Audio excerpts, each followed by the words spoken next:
नमस्कार दोस्तों, स्वागत है आपका अपने YouTube चैनल स्टडी जीके में। फ्रेंड्स, आज से हम करंट अफेयर की एक नई सीरीज स्टार्ट करने जा रहे हैं जो एग्ज़ाम पॉइंट ऑफ व्यू से काफ़ी महत्वपूर्ण है। तो आप रोज़ाना करंट अफेयर पढ़ने के लिए आप हमारे चैनल से जुड़ सकते हैं। हमारा चैनल है study_GK। ठीक है फ्रेंड्स, आप इस चैनल पर नए हैं तो चैनल को सब्सक्राइब कर लीजिएगा। चलिए फ्रेंड, स्टार्ट करते हैं पहला प्रश्न से।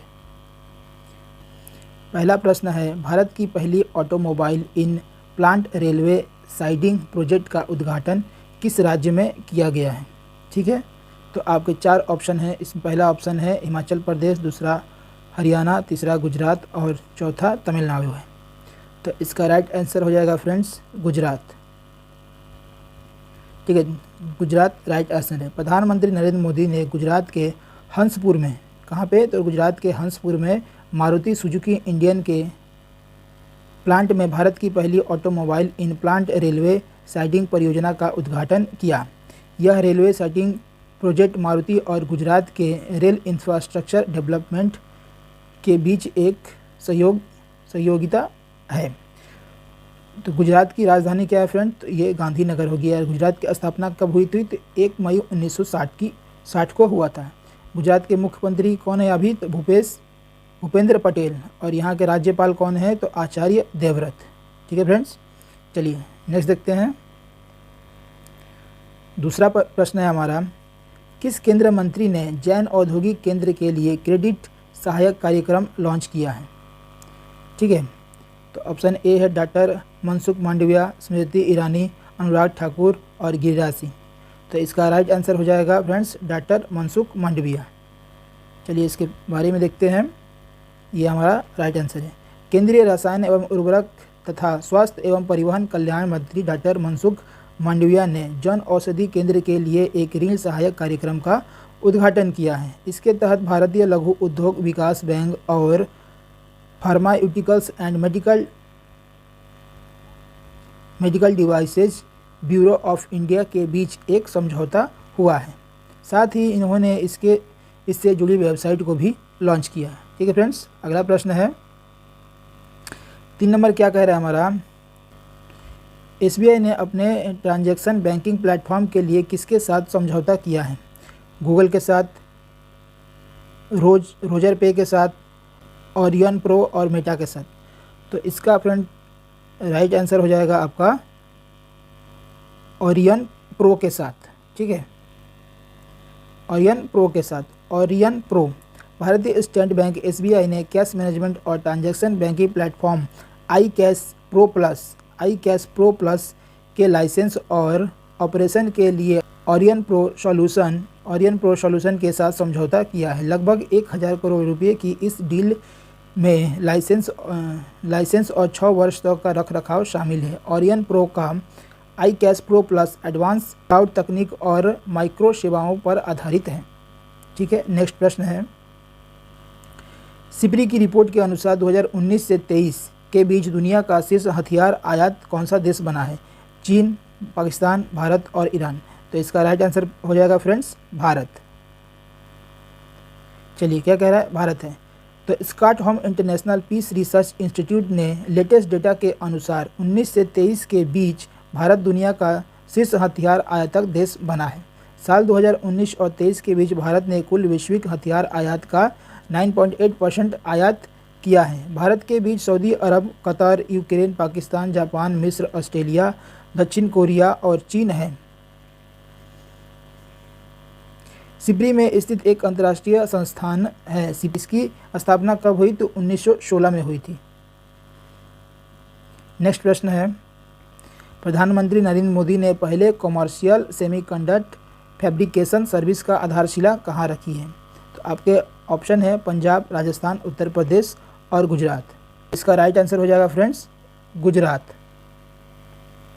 ठीक है फ्रेंड्स,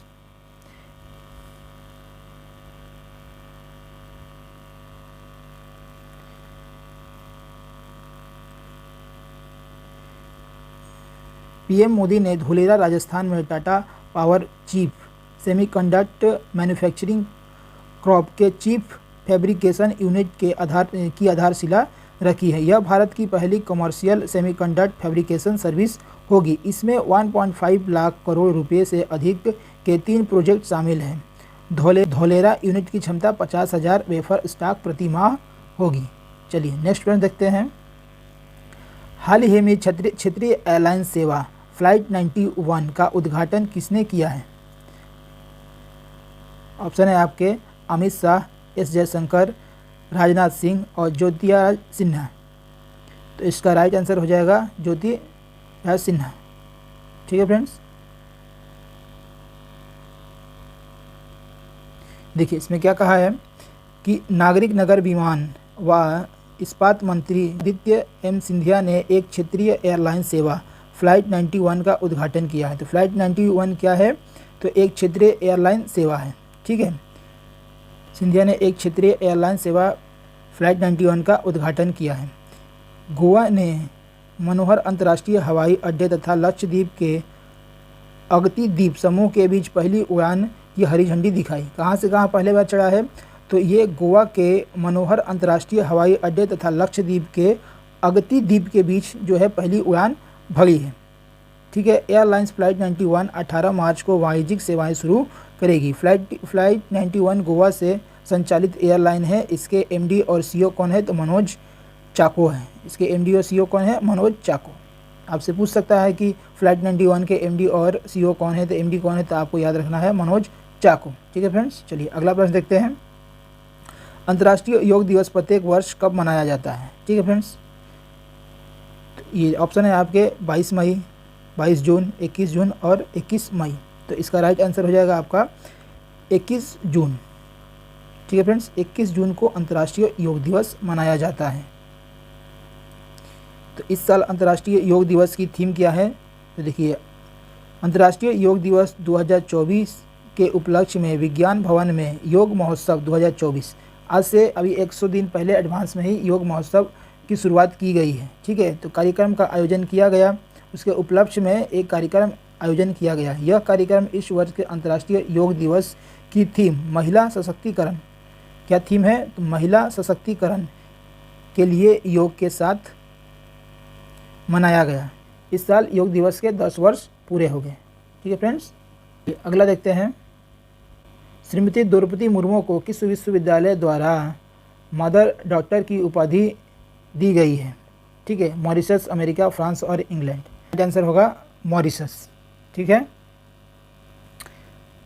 12 मार्च 2024 को राष्ट्रपति द्रौपदी मुर्मू को मॉरिशस विश्वविद्यालय द्वारा डॉक्टर ऑफ सिविल लॉ की मानद उपाधि से सम्मानित किया गया है। यह प्रतिष्ठित सम्मान भारत और मॉरिशस के बीच द्विपक्षीय संबंधों की गहराई को दर्शाता है। 1901 में महात्मा गांधी ने मॉरिशस में भारतीय गिरमिटिया श्रमिकों को खुद की शिक्षित करने के लिए प्रेरित किया, जिससे उनका राजनीतिक और सामाजिक सशक्तिकरण हुआ और अंततः मॉरिशस के परिवर्तन में योगदान मिला। ठीक है, चलिए नेक्स्ट प्रश्न देखते हैं। नेक्स्ट है, विश्व किडनी दिवस कब मनाया जाता है? 14 मार्च, 13 मार्च, 12 मार्च या 11 मार्च को? तो इसका राइट आंसर होगा फिर इस साल के लिए यह 14 मार्च को पड़ा है। ठीक है, यह प्रत्येक साल मार्च महीने के बृहस्पतिवार के दिन मनाया जाता है। ठीक है, विश्व किडनी दिवस हर साल मार्च के दूसरे गुरुवार को मनाया जाता है। इस वर्ष यह 14 मार्च को पड़ा है। ठीक है, विश्व किडनी दिवस एक विश्व अभियान है जिसका उद्देश्य हमारे गुर्दे के महत्व के बारे में जागरूकता बढ़ाना है। विश्व किडनी दिवस का उद्देश्य हमारे समग्र स्वास्थ्य के लिए हमारे गुर्दे के महत्व के बारे में जागरूकता बढ़ाना और दुनिया भर में गुर्दे की बीमारियों और उससे जुड़ी स्वास्थ्य समस्याओं की आवृत्ति और प्रभाव को कम करना है। ठीक है फ्रेंड्स, चलिए नेक्स्ट प्रश्न देखते हैं। 10 नंबर क्या है कि नए चुनाव आयुक्त के रूप में किसे चुना गया है? सुखबीर सिंह, ज्ञानेश्वर कुमार, राजीव कुमार और सुशील चंद्रा। तो इसका राइट आंसर हो जाएगा ए और बी दोनों, सुखविंदर सिंह और ज्ञानेश्वर कुमार। इससे पूर्व कौन थे? तो राजीव कुमार थे। तो राजीव कुमार से पहले कौन थे? तो सुशील चंद्रा थे। ठीक है फ्रेंड्स, चलिए इसके देखते हैं क्या बोला है। लोकसभा चुनाव से पहले सुखविंदर सिंह और ज्ञानेश्वर कुमार को नए चुनाव आयुक्त के रूप में तौर पर चुना गया है। ठीक है, चलिए अगला देखते हैं।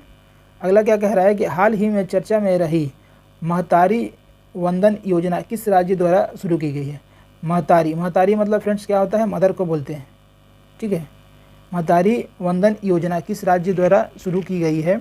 बिहार, मध्य प्रदेश, असम, छत्तीसगढ़। तो इसका राइट आंसर हो जाएगा फ्रेंड्स छत्तीसगढ़। ठीक है, छत्तीसगढ़ राज्य सरकार ने हाल ही में महतारी वंदन योजना शुरू की है। इस बहुचर्चित स्कीम को महिलाओं के लिए शुरू किया गया है, जिसके अंतर्गत पात्र विवाहित महिलाओं को प्रति माह 1000 रुपये की वित्तीय सहायता प्रदान की जाएगी। तो फ्रेंड्स देखिए, छत्तीसगढ़ की राजधानी क्या है? तो ये रायपुर है। छत्तीसगढ़ की स्थापना कब हुई? तो 1 नवंबर 2000 को हुई थी। यह मध्य प्रदेश से अलग होकर राज्य बना था 2000 में। ठीक है, और इनके राज्यपाल कौन है? तो विश्वभूषण हरिचरण। इनके मुख्यमंत्री कौन है वर्तमान में? तो विष्णुदेव साय है, विष्णुदेव साय। राज्यपाल कौन हो गया? तो विश्वभूषण हरिचरण, और मुख्यमंत्री हो गया विष्णुदेव साय। ठीक है फ्रेंड्स, इसी तरह जितने स्टेट से रिलेटेड आते रहेंगे आपको, तो मैं उनके मुख्यमंत्री और राज्यपाल आपको बताता चलूँगा, जिससे क्या होगा कि आपको रिवीजन होते रहेगा और आपको याद होते जाएगा। ठीक है फ्रेंड्स, चलिए अगला देखते हैं। अगला क्या कह रहा है कि प्रसार भारती की नई सेवा पीबी शब्द क्या है? पीबी शब्द को किसने लॉन्च किया है? अमित शाह, अजीत डोभाल, एस जयशंकर, अनुराग ठाकुर। तो इसका राइट आंसर है फ्रेंड 12 का डी, अनुराग ठाकुर। ठीक है, केंद्रीय सूचना और प्रसारण मंत्री अनुराग ठाकुर कौन है? तो केंद्रीय सूचना और प्रसारण मंत्री है। भारत की संरचना साझाकरण सेवा पीबी शब्द को लॉन्च किया है। इस प्लेटफॉर्म को मीडिया प्रदर्शित से ग्राहकों को वीडियो, ऑडियो, टेक्स्ट, फोटो और अन्य फॉर्मेटों में दैनिक समाचार फीड प्रदान करने के लिए डिज़ाइन किया गया है। इसलिए डिज़ाइन किया गया है, तो इस प्लेटफॉर्म को मीडिया परिदृश्य से ग्राहकों को वीडियो, ऑडियो, टेक्स्ट, फोटो और अन्य फॉर्मेट में दैनिक समाचार फीड प्रदान करने के लिए डिज़ाइन किया गया है। ठीक है, 13 नंबर प्रश्न क्या है? तो न्यूजीलैंड के लिए वर्ष के उत्कृष्ट पुरस्कार क्रिकेटर के सम्मान से किसे चुना गया है? टिम साउदी, रचित रविंदर, डेविड मिचेल और विल यंग को। तो इसका राइट आंसर हो जाएगा 13 का बी, रचित रविंदर। ठीक है फ्रेंड्स, क्राइस्ट चर्च में आयोजित ANZ न्यूजीलैंड क्रिकेट पुरस्कार समारोह में रचित रविंदर और मेली केर कौन है? तो उनकी वुमेन खिलाड़ी हैं, जिसे न्यूजीलैंड के उत्कृष्ट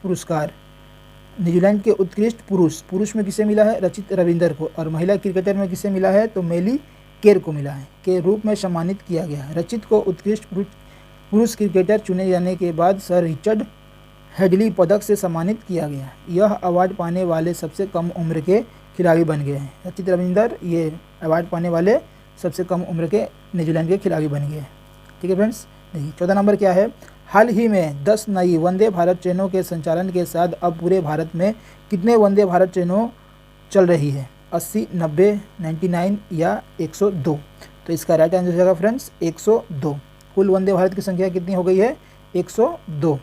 ठीक है, हाल ही में अहमदाबाद में 10 मई वंदे भारत ट्रेनों को शामिल किए जाने के बाद 10 नए वंदे भारत ट्रेनों को शामिल करने के बाद अब यह संख्या कितनी हो गई है? 102 हो गई है, जो देश के 250 से अधिक जिलों को कवर करती है। वंदे भारत एक स्वदेशी रूप से डिजाइन और निर्मित सेमी हाई स्पीड स्वचालित ट्रेन है। देश की पहली वंदे भारत एक्सप्रेस जोन है ट्रेन फरवरी 2019 में न्यू दिल्ली, कानपुर, इलाहाबाद, वाराणसी मार्ग पर पीएम मोदी द्वारा शुरू की गई थी। कहाँ शुरू की गई थी? तो ये दिल्ली, कानपुर, इलाहाबाद, वाराणसी होते हुए 19 फरवरी 2019 में शुरू की गई थी। ठीक है फ्रेंड्स, चलिए नेक्स्ट देखते हैं। ये इस वीडियो का आखिरी प्रश्न है। तो वन नेशन वन इलेक्शन पर बनी समिति ने पहली रिपोर्ट सौंप दी है। इस समिति के अध्यक्ष कौन है? तो वन नेशन वन इलेक्शन, इस समिति के अध्यक्ष कौन है? रघुराम राजन, रामनाथ कोविंद, सौम्या स्वामीनाथन या उर्जित पटेल। तो राइट आंसर है फ्रेंड इसका ऑप्शन बी, रामनाथ कोविंद। हमारे भारत के पूर्व राष्ट्रपति रामनाथ कोविंद जी है वन नेशन वन इलेक्शन के समिति के अध्यक्ष। ठीक है फ्रेंड्स, चलिए इसमें क्या कहा गया है? वन नेशन वन इलेक्शन से बनी समिति ने अपनी रिपोर्ट राष्ट्रपति द्रौपदी मुर्मू को सौंपी है। इस समिति का गठन पूर्व राष्ट्रपति रामनाथ कोविंद की अध्यक्षता में की गई थी। इस पैनल का गठन 2 सितंबर 2023 को किया गया। पूर्व राष्ट्रपति रामनाथ कोविंद की अगुवाई में 8 मेंबर की कमेटी ने, इसमें कितने मेंबर थे? तो 8 मेंबर थे। ठीक है, कमेटी ने रिपोर्ट तैयार की है। समिति ने पूर्व राष्ट्रपति के अलावा गृह मंत्री अमित शाह और पूर्व सांसद गुलाम नबी आज़ाद भी शामिल थे। इस समिति में गृह मंत्री अमित शाह और पूर्व सांसद गुलाम नबी आज़ाद भी शामिल थे। तो फ्रेंड्स, इस वीडियो में इतना ही। ये वीडियो आज हमारा समाप्त होता है। तो ये वीडियो आपको कैसी लगी आप हमें कमेंट करके ज़रूर बताएं। यदि वीडियो आपको अच्छी लगी हो तो इसे लाइक करें, चैनल को सब्सक्राइब करें और डेली करंट अफेयर देखने के लिए आप हमारे चैनल से जुड़े रहें। धन्यवाद।